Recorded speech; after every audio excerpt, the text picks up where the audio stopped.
Welcome to Mac Stars.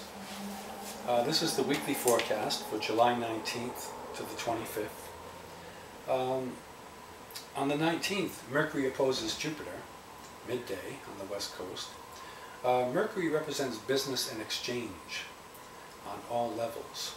Communications, writing, documents, travel, schedules, all under the heading of Mercury. Jupiter represents the broader range of our intellect, the higher mind, philosophic ideals, political, legal considerations, all come under the heading of Jupiter. So an opposition between these two powerful planets related to how we live certainly is going to bring up some very interesting debates or breakthroughs along the lines of agreements, contracts, and hopefully the big players in the world will be able to put their heads together and bring some peace to the planet. On the 20th of July, the moon enters Pisces and spends a couple of days there. Moon enters Pisces around dinner time. Pisces moon is kind of an interesting placement.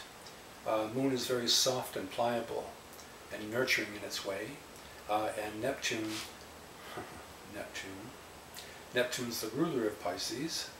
So when the moon's moving through Pisces, people tend to be more open.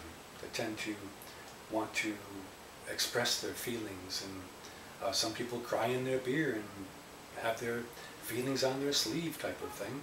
And there's other folks that certainly are compassionate and will listen and try to help out those that are suffering in some way. So I think out of the different placements that the moon could have, the moon passing through Pisces is the most sensitive. If you meet people that have the moon in Pisces when they were born, you'll find that. You'll find that they're intuitive, that they're psychic, and generally very, very compassionate. On the 21st of July, the moon makes an opposition to Saturn at the beginning of the day, and an opposition to Mars around dinner time. So moon opposite Saturn generally brings some type of gloom or restriction or concerns and considerations regarding our work and our home and our family. Moon opposite Mars brings up irritation, fights. We encounter people who are rude and in a hurry, or possibly we may be. So I'd say watch the ride home on the 21st, as there can be all kinds of jerky movements going on. On the 22nd of July, the sun enters Leo for his 30-day visit. In essence, the king's coming home to his castle. The sun rules Leo.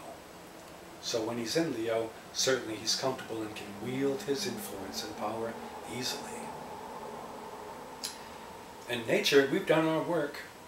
We've planted and weeded and nurtured the crops. And basically now, it's up for the sun to do his thing, to bring the crops to the full, so that we can enjoy the harvest in the September time. On the 22nd, midday, there's a Mercury-Uranus triangle.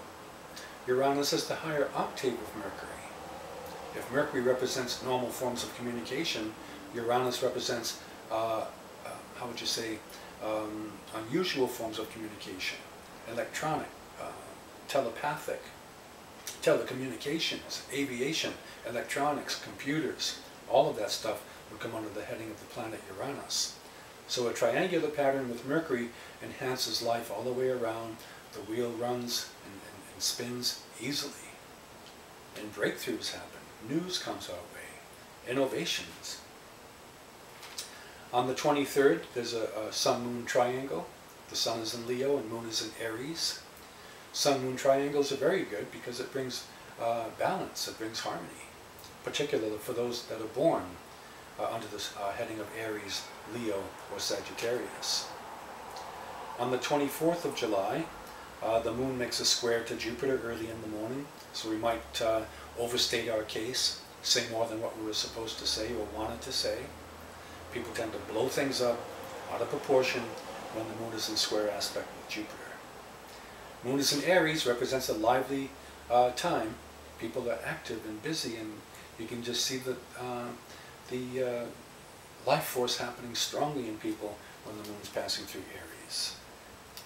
On the 25th of July, we have the last quarter square of the moon to the sun. This happens, again, close to noontime on the 25th. Last quarter square of the moon is a time period when we're basically finishing off our projects. We're putting the final touches on things. We're polishing it up, getting it ready to move on.